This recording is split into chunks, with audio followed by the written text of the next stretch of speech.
Oh, here I am. Hey, futurist Jim Carroll from just outside the virtual broadcast studio. This is my desk where I'm normally working from. The virtual broadcast studio is back there. What I'm going to do here is I'm going to play a video of a virtual keynote I did in January 2021. I was doing some edits and stuff, and I found this video, and it was like a full 1 hour keynote on the future of agriculture, and just give you a sense of what's going on in that industry, and think about innovation, creativity, stuff like that, but also see what's possible with virtual. I'm heading back to real stages, but look, I'm still getting gigs in the virtual broadcast studio here, so it's kind of cool. So I'm going to replay this. It's 1 hour long. I'll dump it up on the website maybe later on. You might find this kind of interesting. So here we go.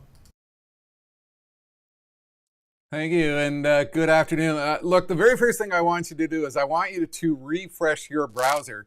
I'm told that that will help you to load up the question section so that works better. And what I do want you to do is make sure you use that question section. I'm going to make this as interactive as I can with a couple of breaks along the way so I can take your questions on what we're talking about. My job here today is to get you thinking a little bit about the future and what comes next and what you need to do about it in the context of the next 100 years of this organization. Now, just to give you a sense of my world and how my world has changed. Look, a few years ago, I'd find myself out on stage in Las Vegas, a great big glorious stage in front of 10,000 people on great big stage sets, talking about the future, talking about trends. And I've spoken to a tremendous number of agricultural organizations through the year, everyone from DTN to Northwest Farm Credit Co-op to talking to 500 farmers for Purina about the potential challenge that Amazon might mean to their business as co-op, to everyone from Syngenta, BASF. I've been all over the agricultural industry.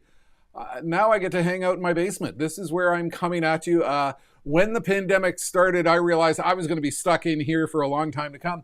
So I began working to put in place what I now think is one of the most sophisticated broadcast studios in the world, with a whole lot of technology and a whole bunch of backdrops that I can try and engage you a little bit more. Because look, you're only a couple of mouse clicks away from going off and doing your grocery shopping on another site, and you might have your kids hanging off at the side there saying, "Daddy, Mommy, I need your attention. I need your help." The whole aspect of reinvention in this digital space is kind of critical. So we're going to start up in terms of taking a look at the future. I want you to make sure you can fire in your questions, and let's start talking about what comes next. So, here's where I am, reinvention. We've all got to align to this new pandemic reality, and I'm doing that. I'm finding myself going on stage, quote, virtually for organizations like Salesforce and other global organizations, because everybody is still trying to figure out, what do we do to align to all of the trends that were here before COVID hit, and what happens after COVID? How does our world change as a result of all these dramatic circumstances which have enveloped us for the last 9 months? So through the next 50 minutes, I want to take you on a tour of trends. I want to take you on a tour of opportunity. I want to take you on a tour of the future, and I want to talk about how our world has shifted as a result of everything that has occurred. And I'm going to do that, in a whole bunch of different places found here in my basement in this virtual set. Here's the thing. I've been a futurist for 25 years, and I've had an amazing list of clients. Look, one of my last events was for the World Bank over in Morocco, talking about the future of global manufacturing, but in the agricultural industry. My actual last in-person event was at the Gaylord Opryland in Nashville, Tennessee, just about a year ago this week. And maybe it was a harbinger of what was going to come in the year 2020. I actually was a Salesforce for Nutrien, actually, was the event. And I actually had somebody in the audience throw up at 8:30 in the morning. I think they partied a little bit too much the night before.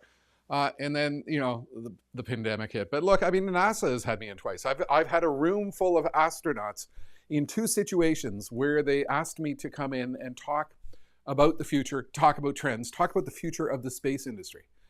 And I'll just give you a little bit of a context of how I tried to take on that challenge as we sort of lead into the issue of how do you think about the future. I was thinking, these are incredibly intelligent people. Astronauts and astrophysicists, people who are studying the origins of the universe, people studying deep space matter, and literally rocket engineers. And I'm thinking to myself, what can I talk about when it comes to the future of space? So I started thinking the future, space, George Jetson. There's the connection. And I started talking to them about the Jetsons. Some of you might remember the Jetsons TV show. It appeared in 1962.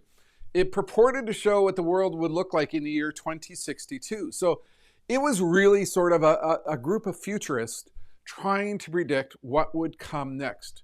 But here's why I started talking to NASA about the Jetsons and why I need you to think about this. If you take a look at the show, it's actually kind of fascinating what they predicted in 1962. You know, there's an episode where Elroy is flying a drone around the living room. And think about the impact of drone technology in the world of agriculture today. My oldest son, 27 years old, works in the field of drone technology. He's a location intelligence specialist, including he has worked with a number of farmers and agricultural organizations for the insight that we get from altitude. They predicted drones in 1962 in the Jetsons.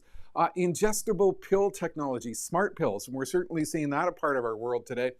Roomba vacuum cleaners, that was in the Jetsons. That was part of the prediction of what they saw coming forward. An Apple Watch, just like the Apple Watch I've got on my wrist here today.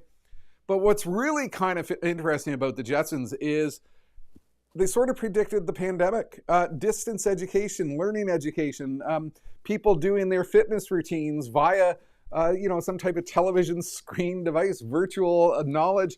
And look at that, they actually predicted telemedicine, where we were visiting our doctors via virtual screen technology. The reason for this is a little bit of fun. If we got to think about the future, we've got to have a little bit of fun. But the key point is this. They predicted this stuff for the year 2062, 100 years after the Jetsons debuted. And all this stuff is here with us today. And my point for NASA, and my point for you is this. We thought the future was far away. But the key thing is the future is actually coming at us with greater speed, greater intensity. I call it we live in the era of acceleration, where trends are coming at us faster than ever before. Now, they sort of predicted maybe American politics in the year 2020, 2021. The Jetsons meets the Flintstones. But here's the challenge when it comes to the future. What I've learned through 25 years of talking to folks about the future is there's some folks who align to the future. They listen to trends and they go, that's great. I want to be a part of it. I want to align to that. I want to make sure that Wilbur Ellis in the next 100 years can ingest all of these trends and revamp its business according to those trends at the speed required. And then there's a whole bunch of folks, we like things the way they are. We'd prefer, things to stay where they are. We don't like change. And I've seen this over and over and over again in the world of agriculture. Syngenta had me in probably about 10 years ago, where I was doing a bit of a roadshow talking to hundreds of groups of farmers across the country. And here's how Syngenta thinks about farmers. They categorize them into two groups of people. Number one, they categorize one group, they call them the apathetic minority. These are the people who are not optimistic about the future. They don't think there's a lot of opportunity in the future of farming, which is crazy because we have to double global food production to keep up with global food demand, and there's little new arable land. That means existing producers have to become that much more productive. They found that this group tends to seek the same old advice from the same old sources. They go down to the local, co-op store. They talk to the same old people. They're not willing to take on a lot of risk. They're not convinced that they can continue to make a comfortable living in this field. And certainly we know that's been an incredible pain point and will continue to be with the volatility in the world of agriculture that has occurred as a result of trade wars and the pandemic and rising input prices and all of these things. So this group is extremely skeptical about the future of farming. And then there's the second category, the future positive. They're optimistic. They're business-minded. They're open to ideas. I mean, they're willing to try anything in order to get ahead, and they're very collaborative. They're going to seek a lot of different inputs from a lot of different folks with a lot of advice from different people. And they're not just young people. It's a mix of ages. They're young, they're aggressive, they're mature. They're a whole bunch of different folks. They're often focused on planning, profit. They're very business-oriented. And this group is out there in the world of agriculture, and they're willing to approach anything in a new way with new ideas. And I think that is what has happened with the context, the way people approach the future. And that's why I use the Jetsons and the Flintstones metaphor so much. So we can take some inspiration on where we're going in the future by where we've been in the past. So, when the pandemic rolled around, I started watching, like everyone, binge watching a bunch of shows. And I went back to a show which was popular during my youth, Get Smart. Maxwell Smart. He was a secret agent. And it's kind of fascinating when you go and watch this television show today with some of the technology that they had in the show in the context of this strange world in which we are social distancing and we're trying to figure out how do we, begin to interact with people. So watch this particular scene. Maxwell is talking to the chief and he's going to open up a box because they're about to have a super secret discussion. And he's going to take out of the box some absolutely magical technology, which in the show was called the cone of silence. They use this to have discussions that nobody else could listen to. But as futurists, I sort of look at this and go, this is like social distancing technology, folks, here. It was predicted in the 1960s in a television show. Look, a little bit of fun to get you started. But here's the thing, and this echoes the comments which you just heard previous to me, that COVID has accelerated our future. I spoke at a retail conference a few weeks ago, and an observation from one individual, it's not a disruption, it's an accelerant. It has accelerated everything that is good and everything that is bad. It has sped up our world to a huge degree. And if you think about that in the world of retail, you think about what you've witnessed with what you're doing with your grocery shopping and what you've had to do in terms of getting the everyday supplies for everyday life. E-commerce, online shopping, curbside pickup, it was always going to be the future. Brands just never thought they'd have to master this stuff in just 2 months. So that's the context, I think, in which you need to think about what's going on in our world today. When I would talk to my clients about innovation, I would say that, look, it's asking ourselves 3 questions. What can we do to run our business better? And when you think about the context of the information systems you have in place, the technologies, all of the process improvements that you are continually working on, it's all about how can we run our business better? How can we take cost out of the business, become more efficient, and work better, faster, cheaper? How do we grow our business? How do we interact with our customers? How do we listen to our customers? How do we grow our markets? But what COVID-19 has done is it's taken that issue of transformation of the business and it's accelerated that to an absolutely huge and ridiculous degree. If we thought the world was fast before, it's faster even now. Several of the books I've written along the way, one of my books was called The Future Belongs to Those Who Are Fast. I wrote that 5 years ago, and I look at it and go, wow, things are way faster than they were before. So what I want to do here is take a look at how has the future changed? How has COVID changed our world? And what do we do about it? So we've only got one question coming in here, folks. So you've got to do a little bit better than that. We've got an opportunity for interaction. So fire in your questions. The question is, if there is one thing that would lead to our failure, what would it be? I think it would be a sense of complacency. And while I'm going to talk about that, I want you to do this. Take out your cell phones, and I'm going to do a little text message poll here. What you're going to do is you're going to send a message to the number 37607. And I want to ask you, when it comes to the fast-paced future, how well do you think you are prepared? If you think you are extremely well positioned for success, you punch into the body of the message 43116. If you think you're only somewhat positioned for success, 43122. So send a text to 37607. And we tested this just before I went live, and we should see some answers coming in. Punch into the body of the message one of these numbers, and maybe we'll get a little bit of a sense as to how you're thinking about the future. There we go. We know the tech is working. This is good. This is great. I used to have an AV team of 30 people when I went on stage in Las Vegas, and now it's just me hanging out here in my basement. If there's one thing that would lead to a failure, what would that be? Complacency. It would be a belief that incumbency guarantees success. It's a belief that what you've done in the past is going to work for you in the future. And think about that in the context of the trends that I will walk you through. The poll is full. We're no longer accepting responses. But look at the answers that we've got here. We're only somewhat positioned for success. We're behind in our ability to keep up. 20% of the audience were extremely well positioned for success. So it's always interesting to think about the context of what you are faced with in the terms of these types of issues. So keep the questions coming in. I want to hear from you. I want to have this opportunity to see what you are thinking about, what you are worried about. And I'm going to get back to my stage. My challenge was I was always walking around these great big stages. And, when you're now doing a Zoom call and you're sitting there, I kind of go, whoa, this doesn't work for me. The big issue I'm getting from a lot of my clients, and I've got a lot of global clients, is how has COVID-19 changed our future? And this is the first part of the voyage to take you on. And I think to do that, we've really got to think about, well, what was going on with COVID? What was going on, with the future before COVID? How was the future changing? And some folks were paying attention to that. And that's certainly the world I found myself in. I had clients like NASA and Johnson & Johnson and Disney and virtually every organization in every industry wondering about what comes next. And I would often paint a picture of, think about the vast changes which are underway in society. And a guy like me, I use little tricks to try to get people to think about the future. So I would say, imagine it's the year 2030. Imagine it's the year 2030 and you're looking back at the year 2020, 2021, and you're looking at the way the world worked 10 years ago. Think about the world 2030. We're now looking back at 2020 and we're going, well, we were once in a world in which a lot of our energy came from carbon and natural gas and coal and, diesel and gasoline, but now we're a world mostly of renewables. The thing is, everybody knows that carbon is over. Everybody knows that the era of oil is over. Everybody knows that the era of gasoline is over.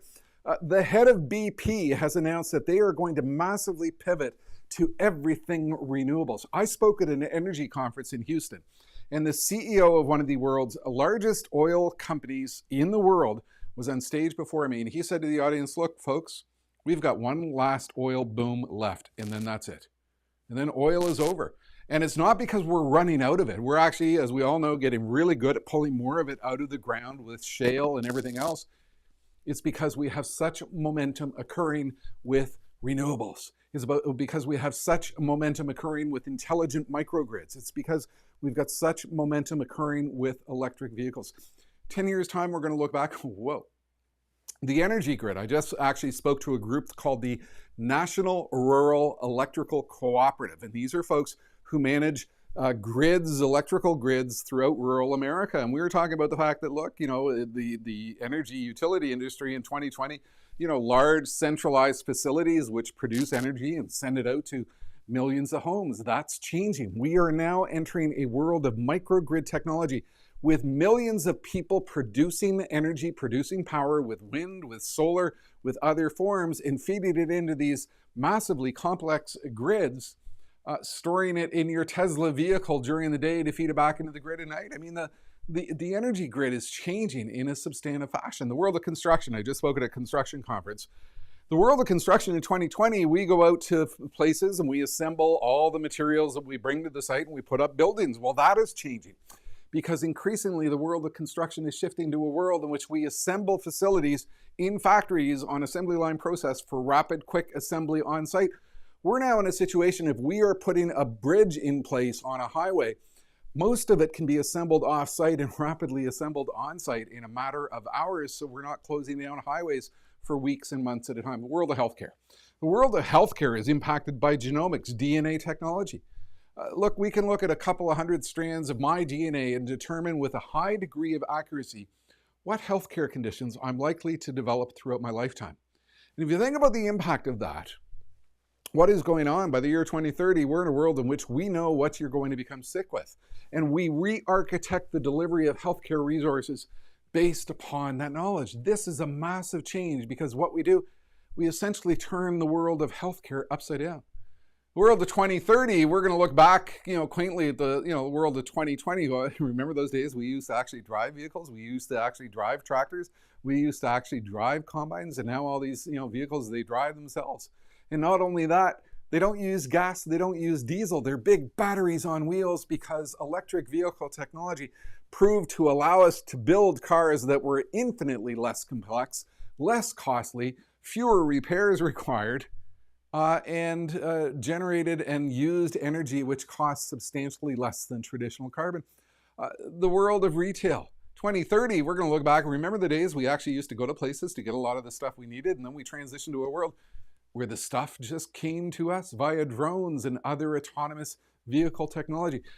You might think this is crazy talk, but we are seeing more change around us in every single industry today than we have ever witnessed, the world of manufacturing. We're in a situation in which the world of manufacturing is one in which we manufacture millions of products, which are all the same. But the impact of technologies like 3D printing, the impact of technologies that we can now mass customize products for a market of one, such that we're not mass producing anymore, but we are individually manufacturing products. Here's what's going on. I spoke at an education conference in New Orleans last year prior to the pandemic, and I said, we're now in a situation in which there is so much going on, the rapid emergence of so many ideas based on 3D printing, artificial intelligence, virtual reality, location intelligence, drone technology, 3D printing, that we're in a situation in which companies that do not yet exist are going to build products not yet conceived, using materials not yet invented, with methodologies not yet in existence. This is the stuff which was going on before COVID hit.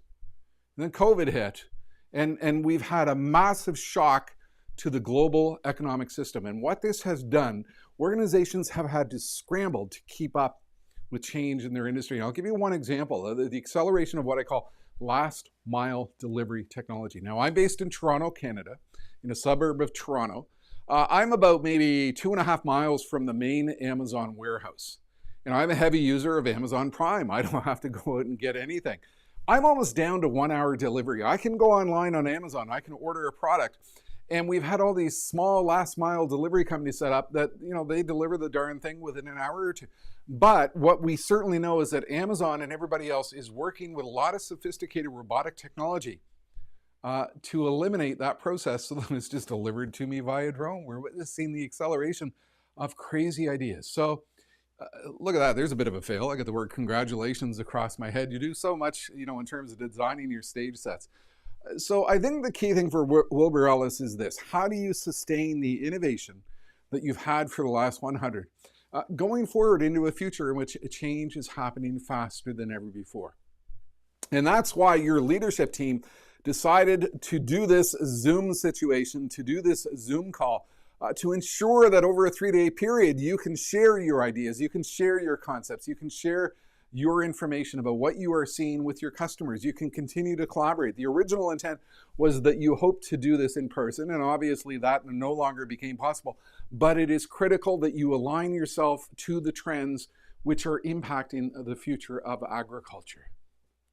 The future of agriculture is changing to such a degree that we are going to see more change in the world of agriculture in the next 10 years than we have seen in the last 100. And it's exactly what you just heard in terms of robotics, in terms of vertical farming, in terms of all of the trends which are providing for absolutely substantive, dramatic change. And I've lived through this with a son who's a drone pilot and has been using his capabilities to accelerate the whole concept of precision agriculture. Look, we know we've been talking about precision agriculture for 25 or 30 years. And all of a sudden it started becoming very real. But all of a sudden, because of labor shortages, and all of a sudden because of social distancing, and all of a sudden because of cost pressures, we've witnessed an acceleration of precision farming technologies because it helps us to solve some of the problems. So think about where we're going in the world of farming. Look, the ultimate impact of what is happening here is we are moving to a world of what I would call 24-hour farming. Right now we farm when the sun is up. But the impact of autonomous technology, autonomous combines and tractors is such that we can farm 24 hours a day. That is a significant trend.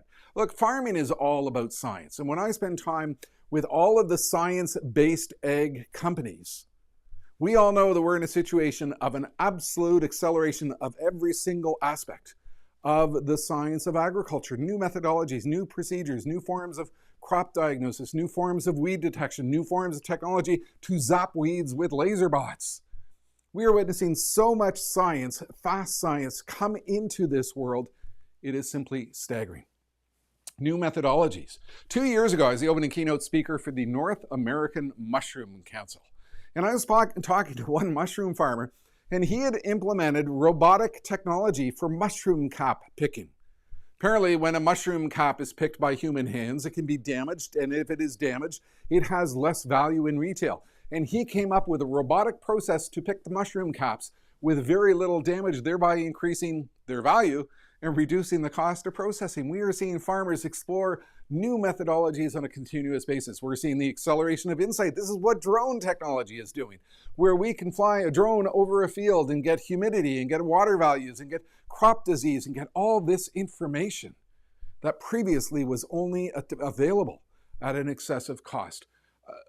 We're seeing connectivity throughout every single aspect of the world of agriculture. I think it's so absolutely cool that we're now in a world in which we got Fitbits for cows, animal collar devices, which report on their location, report on the health of the animal, report on their feeding patterns, report on their gestation. You know, look, there's a company that had me in over 3 times to talk to the largest cattle ranchers in the US.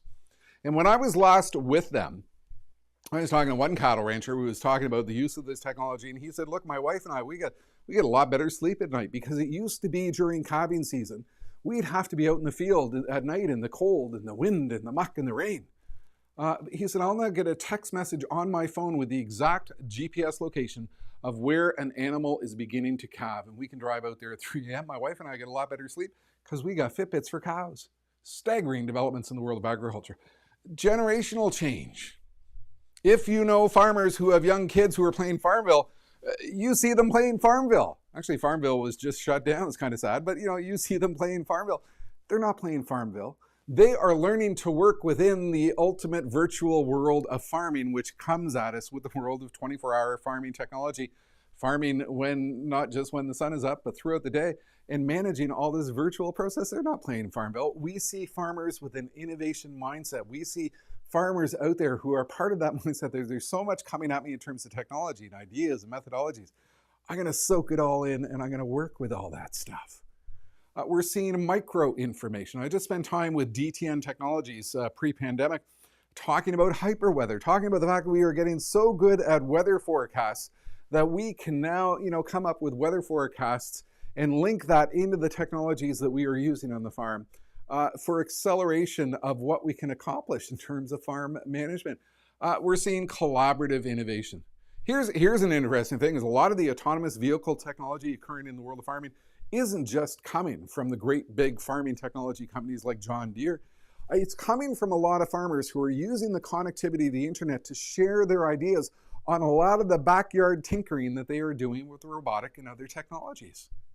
And we're also seeing the emergence of a lot of crazy, bold ideas. There's actually research being done at MIT on how to make solar cells out of plants. How can we grow solar cells to generate solar energy? And that comes from the world of agriculture. We might look at that as, oh, what a crazy, stupid idea.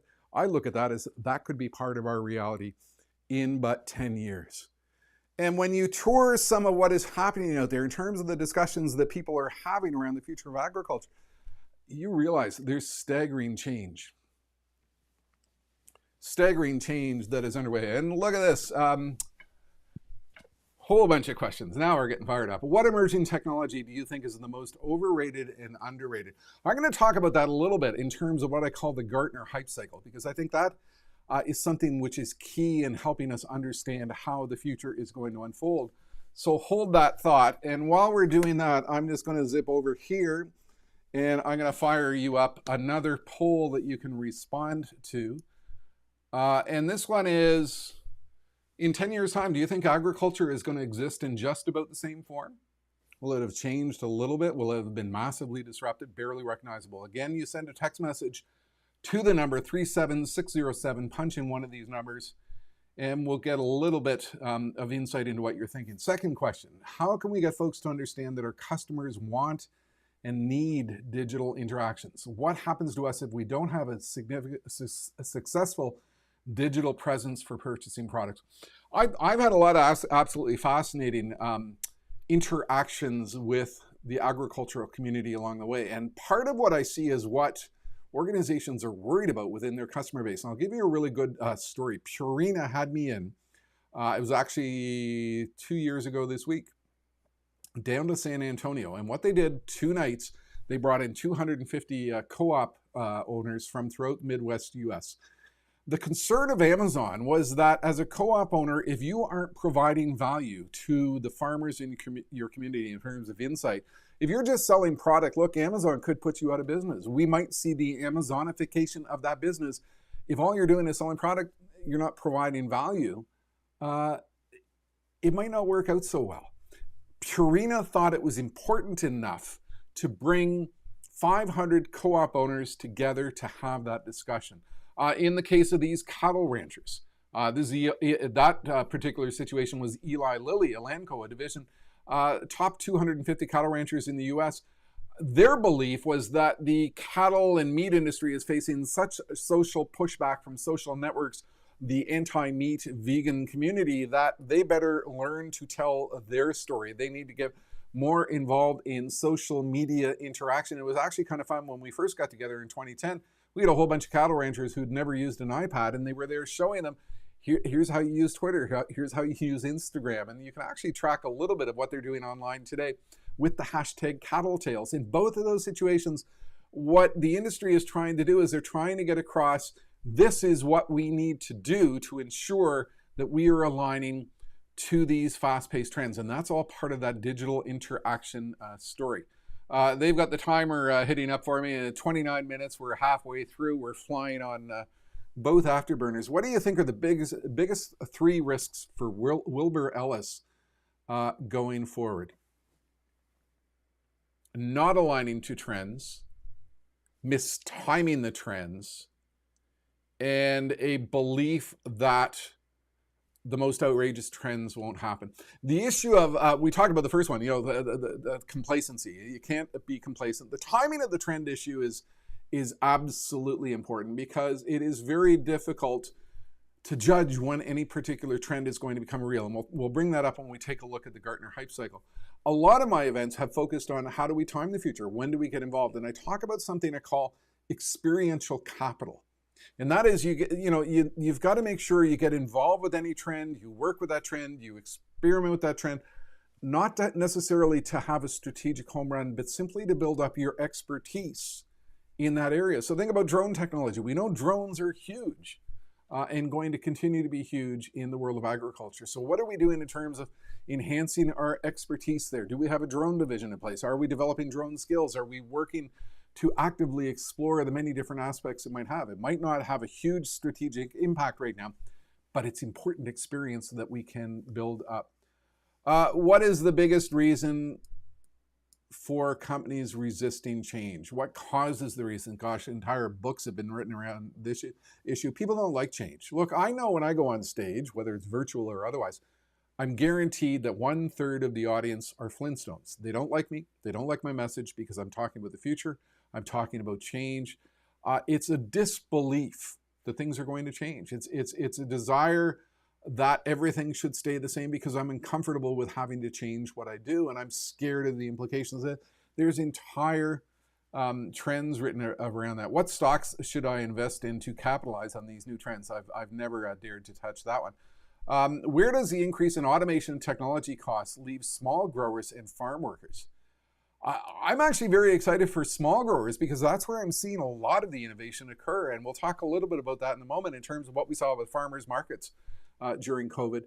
Farm workers, I think that one of the biggest challenges going forward for agriculture is the issue of labor. That's coming about because of social distance challenges with COVID-19, but it's also coming about, look, the reality of restrictive trade practices. So a lot more questions coming in. We'll continue going back to these. I'm going to go back to my stage, and what I've noticed I've done here is when I'm hitting, adjusting my shoe here, when I'm hitting my world transition stage, this is how I shift from sitting at the desk back there to the studio, and the volume goes blank. So let's just do the transition, and I'll see you in 1 second. Okay, here we are. So what's going on in our world? Well, if you think about those trends which are driving our future, I wrote this post years ago, 24 reasons why your company might not survive the next 100 years, the next 5 years, the next 10 years. It's at disruption.jimcarroll.com. And on this page, I wrote about sort of the mega trends which are shaping our world and shaping our future. The mega trends which are, can lead to that issue of a company not surviving what comes next, which was just alluded to in a number of those questions. What are some of these reasons? Well, I'll give you a list of but 10 of these. Number one, I think we live in a magical period of time.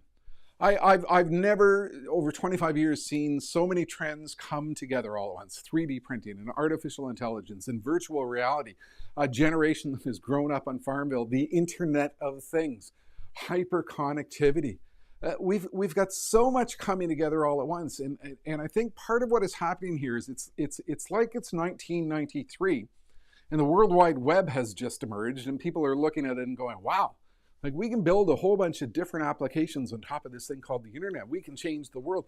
I think we have this explosion in creative energy out there right now in Silicon Valley and in companies and small companies and big companies and global collaborative networks that look, it's turned on idea machines worldwide, and that is fueling furious rates of change. The second big megatrend which is underway is that virtually every single industry is becoming a software industry. What happens when we get Fitbits for cows? Well, the world of cattle ranching becomes a software-driven industry. What happens when we accelerate precision agriculture? It becomes a digital industry. What happens when we get micro-weather? It becomes a technology-driven industry. So the future of every industry is really being driven by accelerated technology. Every single industry is becoming a technology industry. Here's what happens when that occurs. Moore's law now defines the speed of change for every single industry. Moore's law is the law that the processing power of a computer chip doubles every 18 months and the cost cuts in half. And so what happens here is the speed of change accelerates, and that's what's happening in the world of agriculture. Look, it's what's happening in the world of farm equipment. Farm equipment, they're essentially becoming big batteries on wheels with sophisticated technology that will drive themselves. The same type of thing that's happening with cars. Farm equipment, John Deere, they're essentially becoming technology companies manufacturing highly sophisticated computer technology that happens to work on a farm. That's a significant change. Science exponentiates. Here's a good example of what is going on, and this is from the world of healthcare, and you can bring this right into the world of agriculture. I speak at a lot of healthcare conferences. We used to be in a situation in which the volume of medical knowledge was doubling every 8 years. As of a couple of months ago, that is now doubling every 72 days. The volume of medical knowledge worldwide is now doubling every 72 days. The same type of trend is happening with agricultural science. Things are so fast. What's really cool is edge thinking is starting to dominate our world. This is what we call the tinkering economy, the open source economy.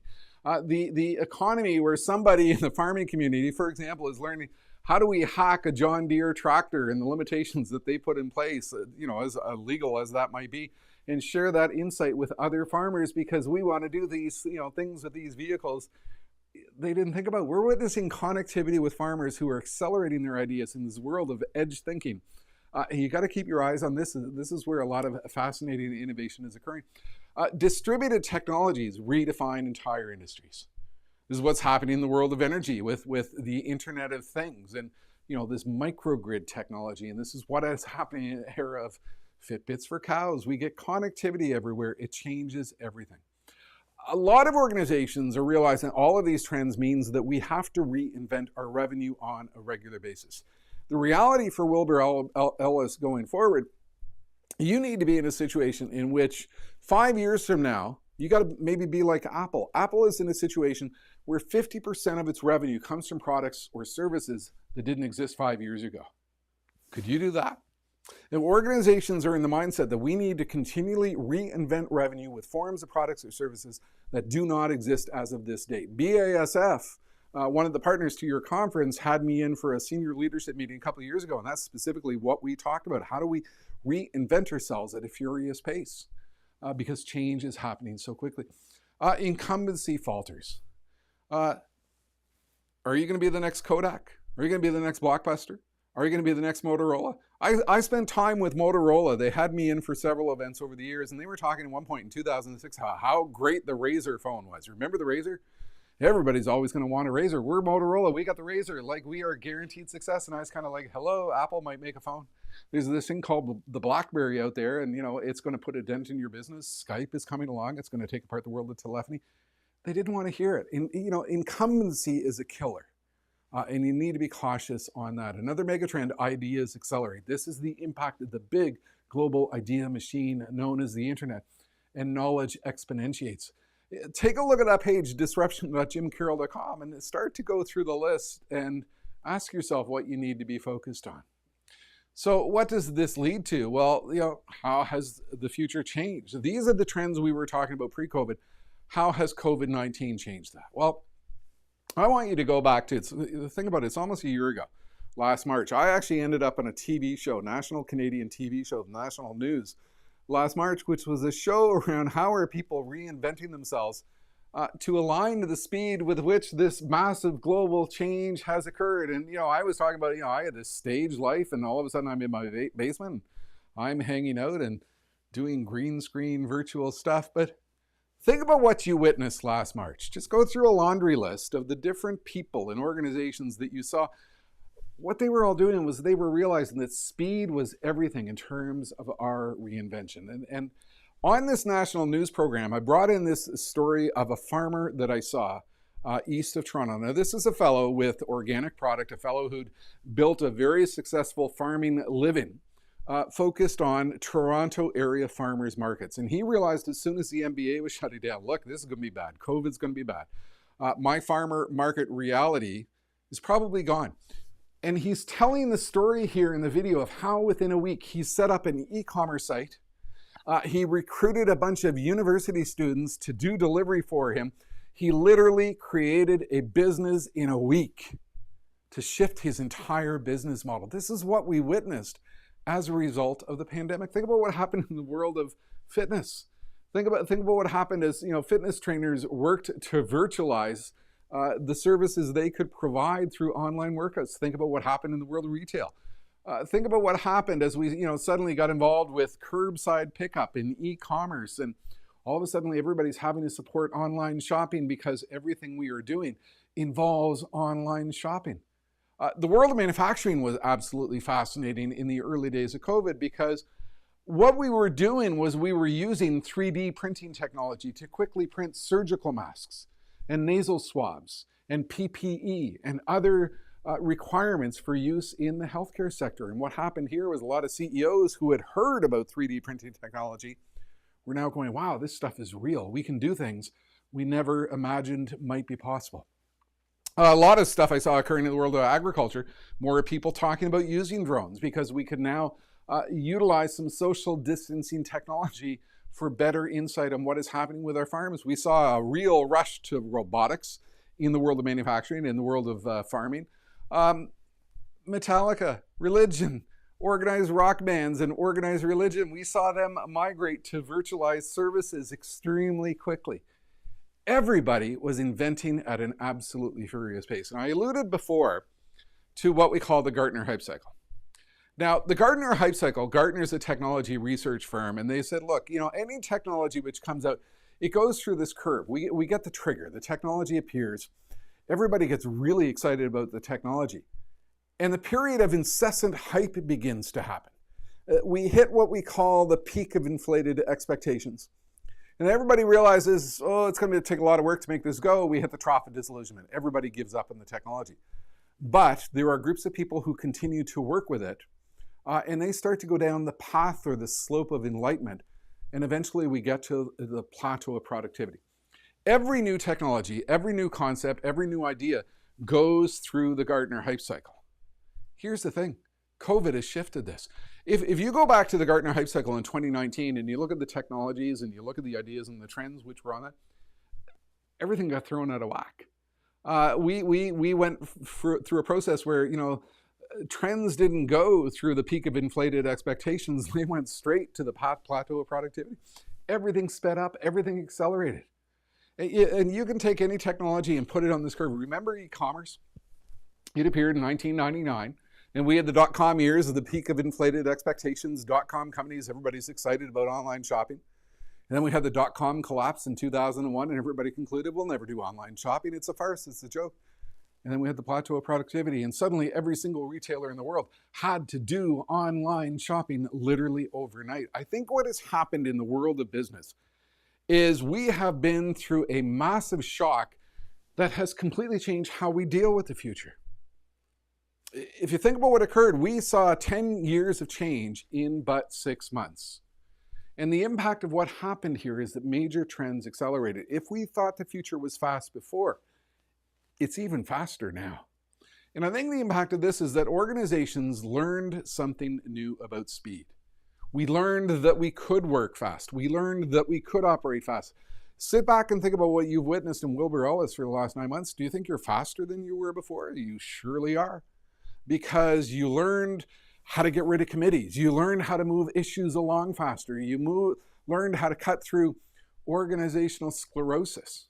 And what happened here was that agility and flexibility became an absolute necessity. I did a lot of keynotes along the way for New York Life, for Mercedes-Benz, for Boehringer Ingelheim, and other organizations around the theme of leadership agility. How do we become an organization that is agile? How do we move faster? And all of a sudden, everybody's realizing we have no choice but to move faster. The impact of this is business models shifted faster. You know, it said that it takes 22 days to form a habit and 45 days for that habit to become permanent. E-commerce, online shopping, a lot of what we do won't be going back to the real world even when we eventually get back there. An attitude that it can't be done was shattered by necessity, and decision-making paralysis, it was obliterated. I said, a lot of organizations in the past have suffered from what I call aggressive indecision. We'll postpone a decision, we'll postpone the future, we'll postpone investments, we'll just wait until things become clear. A lot of that disappeared. Slow structure was put under a microscope. We can't be slow. Get rid of committees. Committees are useless. We just need to get things done. Old barriers to new ideas literally disappeared. I'm going to do my final poll. We're going to talk about the innovation killers, and I want you to keep that concept in mind. And the rallying cry, just get it done. Just get it done. And look, I'm a big fan of the movie Spinal Tap. Every list has to go to 11. How do we sustain this momentum? I think that's what organizations are focused on right now. How do we keep this momentum going as we go forward in the future? Remember that scene in Spinal Tap where Nigel's talking to Rob Reiner and he's got the amplifier that goes to 11. Great movie scene. How do we go on forward into the future? So I think what has happened here is you think about these issues in terms of the acceleration of what has it done in the world of agriculture? Well, number one, we're seeing the acceleration of ag tech. One study I was reading just this morning said that ag tech is going to go from $9 billion in 2020 to $22.5 billion in just 5 years. We're seeing the acceleration of direct-to-consumer concepts. This is what has happened. We were talking about direct-to-consumer before COVID, and now think about all the farmers markets that you've seen in communities across America where we have seen more of a relationship between the farmer and direct-to-consumer because of everything the farmers had to do to realign their reality to fast-paced change. The world of ag tech, Silicon Valley money has arrived. It is one of the sectors that Silicon Valley is looking at and going, this has tremendous potential in terms of where we can go in the future. I think part of what we are seeing now is faster evolution of autonomous technologies. Precision technology is going to happen faster, and this is partly due to social distancing and all the other unique implications happening throughout our society. Look, going forward, we know the trade dispute volatility and recovery issues these are going to be huge challenges. The farming community has been through a tremendous amount of pain. The United Soybean Board had me in 3 years ago in St. Louis to talk at their annual checkoff conference. And all they wanted me to talk about was the opportunity of China as a growth market. Jim Carroll, my buddy from the Arkansas Soybean Board, who shares my name, spoke to me and said, you got to come in and you got to talk to us about the China market opportunity. And then look what happened. So I think it's going to take a long time to crawl out of the damage that has been done. I think we're going to see the emergence of a lot more small local supply chain initiatives, because one impact of COVID-19 is supply chains are broken everywhere. It's not just in the world of agriculture. Our fridge broke 2 days before Christmas. You can't buy a fridge because supply chains everywhere are messed up, and it's going to take a long time for supply chains to be rebuilt. We're seeing more farmer-to-farmer online collaboration. When everybody gets on Zoom and begins to participate in Zoom calls, as much as we dislike them, it changes how we seek insight. And I think what this has done is has really shifted and accelerated ideas to a degree. I think what we're witnessing is a greater acceptance of new ideas. Indoor vertical farming, people living at home. What can we do to grow more produce in our home? If we're going to be here for a while, what can we do in this regard? Certainly more crop volatility. The impact of COVID-19, we're not driving, oil carbon goes down, there's less demand for gasoline, this is an impact on ethanol, there's big structural changes which have occurred. And, these are the types of trends which are changing our future going forward. And I think that's what you need to focus on as well as you consider what do we do through the next 100 years. So if we come back and take a look at the issue of speed, let's first come back to an additional question. And while you're working to put up your questions, I'm going to throw up the third and final poll with 10 minutes to go here. And just let me hit the right button here. What innovation excuse? I alluded to this earlier. I've gone into a lot of organizations and have realized that, there's sort of this culture of excuses that we would make. Where somebody would come up with a great idea and they would say, well, you can't do that because we've always done it this way. So I want you to think about what innovation excuses do you hear throughout Wilbur Ellis when people are coming up with new ideas. And this is really instructive in terms of the barriers that you might have to change. So back to the questions. It's fun to watch old shows, Jetsons, Star Trek, Dick Tracy, and look at what they called for a distant future that we see in 2021. What shows today do you think are predicting the next 40 to 50 years? What I am watching for is I'm eager to see what Hollywood's going to be doing in terms of pandemic type shows. How are they reinventing to align to the fact that they haven't been able to produce a lot? And they're doing a lot of very innovative things in terms of production. And I think we'll see that begin to lead to that question. What does the increase in automation technology costs leave? We took that one. There's a lot of tech that is trying to be the next big thing in agriculture. What do you see as being the next viable tech shift in agriculture? I don't think it's anything big. I think it's the fact that precision ag, which we've talked about forever, the cost is declining. Moore's law is driving the speed of change. New technologies, i.e. drones, are coming at us with greater speed.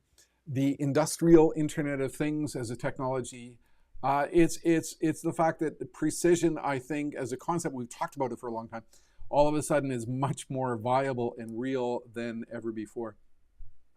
The U.S. farmlands have the lowest coverage of the internet and are getting there will cost billions of dollars that is not profitable for IT&T and others. How do you see these technologies being implemented? I've spoken actually many times over the years for the National Rural Telecommunications Cooperative, and the issue of rural broadband is huge. I'm extremely excited by what I see happening with organizations like SpaceX and Google, the Google Loon technology, the low Earth orbiting satellite technology, which promises to bring faster bandwidth to rural economies. Could you please comment on compatibility between production, agriculture, climate change proponents? Bill Gates is proposing the microparticles be dispersed in the stable atmosphere to reflect the sun.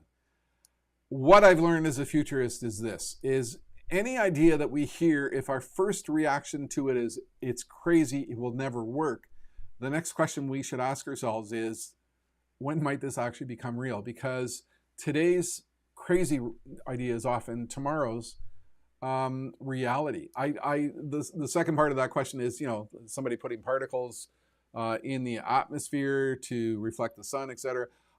This sort of goes to the issue of when does tech go too far and when do we start to cause damage with tech? And I've long been a proponent of technology, but I think what we're witnessing, particularly with the internet, for example, right now, is good technology is also used for very negative purposes. And I think we as a society have to learn how to become better at managing the implementation of all kinds of technologies when it comes to the potential negative impact.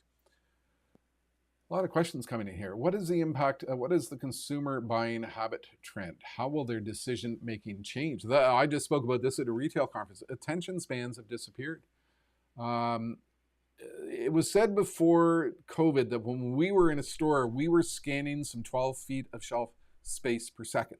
And studies were showing that we had a shorter attention span than your typical goldfish. COVID has accelerated that. I mean, we're online, we're shopping, we're doing everything online. We now expect every single business that we interact with to operate at the same level of professional service that Amazon does. And if you're not operating as good and professional as Amazon, you're really in trouble. Our expectations have accelerated. That's such a huge impact. Do you see consolidation slowing in the future of farming operations, or are we on the road to ending up with a dozen large farming operations nationally that oversee all farms? I don't know if I can answer that one, but I will tell you what I am most excited for is this younger generation coming in and taking over the family farm. The generation who's grown up and was weaned on Farmville and everything we've talked about in terms of precision. Their mind is there. Their headspace is, yeah, I mean, we're already doing that in Farmville. Bring it on, give me the tech. I think that might change what we're seeing in terms of consolidation of the farm, because it allows for a lot more local and farm-based innovation than we've seen previously. Vertical farming, indoor farming on trays stacked vertically with lights in between. How will that impact farming? I'm living through that. My 27-year-old son, the drone pilot, he's like me. He's a bit of a hardcore geek, just loves to play with technology. He's doing indoor vertical farming. He's growing vegetables. He's growing herbs. He's got these Raspberry Pi devices that he can sit on his smartphone. And we were up at our ski chalet on the weekend. He was checking in on his plants, and it gives him moisture level warnings and gives him heat warnings of the temperature in his little miniature grow op thing. And look, I think vertical farming, I think we're going to see absolutely dramatic developments in the port of Rotterdam. There's actually a floating cow farm, where the concept is, why are we spending all this time on supply chain to bring food into the city? Why not just grow it in the city? Are we really going to be eating synthetic food in 10 years? Why or why not? I think we are going to continue to see a lot of change. I think the whole issue of Beyond Meat and synthetic meat took the entire agricultural community by surprise, even though we were talking about it for quite some time. And I think the younger generation does have a different relationship with food. That's not to say that our relationship with a good steak is going to disappear anytime soon. And I'll take one last question. What do you predict the retail food channel will look like as we're seeing value-focused grocery stores and home delivery? How will that affect our go-to market for crops? Volatility is the new normal. I think part of what COVID has done is it has thrown any aspect of certainty totally out the window. And I think that's part of what we need to align to. So I'll come back for a couple of questions. But let's just sort of give it a wrap. Where are we headed, with 22, 21? Part of my whole challenge is getting my stage marks right. I actually got green tape down on the floor here to tell me where I should be seeing. This is what we've learned, and this is what I want to leave you with. Going forward for the world of business, speed matters. Agility is everything. If Wilbur Ellis does one thing, it's continuing on the path of, we learned something new about how we can operate. How can we continue to ensure that we do that in the future? Let's not let the organizational sclerosis pop in. Look at the poll that we just did on the innovation killers. And look at those answers that came in. You can't do that because we've always done it this way. It won't work. It's a dumb idea. It's too risky. Why can't we just keep doing what we've done all along? All those excuses have now disappeared. I think part of the issue is acceptance of our different future is key. Remember I alluded to the Jetsons and the Flintstones, and some people have a different attitude towards the future. We've got to accept that things are going to change faster. That's critical. Optimism.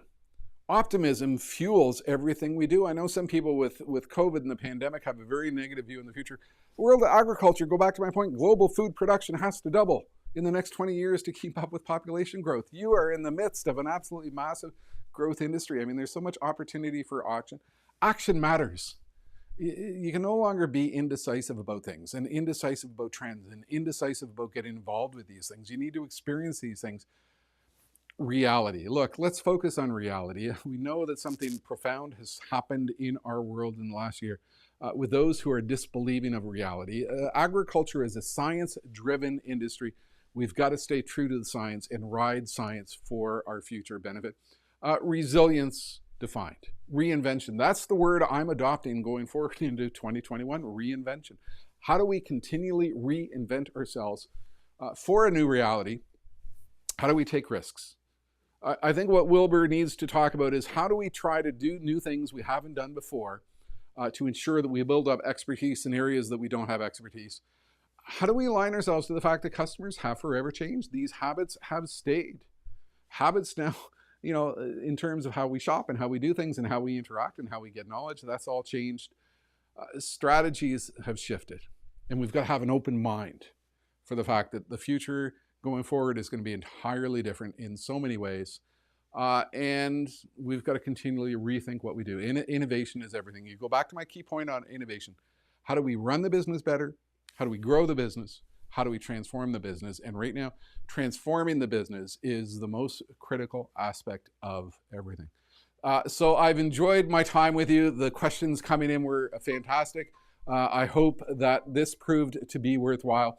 And looking back at your 100 years of success, I wish you even more success in your next 100. That's it for now. Futurist Jim Carroll. You can learn more about these presentations at virtual.jimcarroll.com. Have a good one.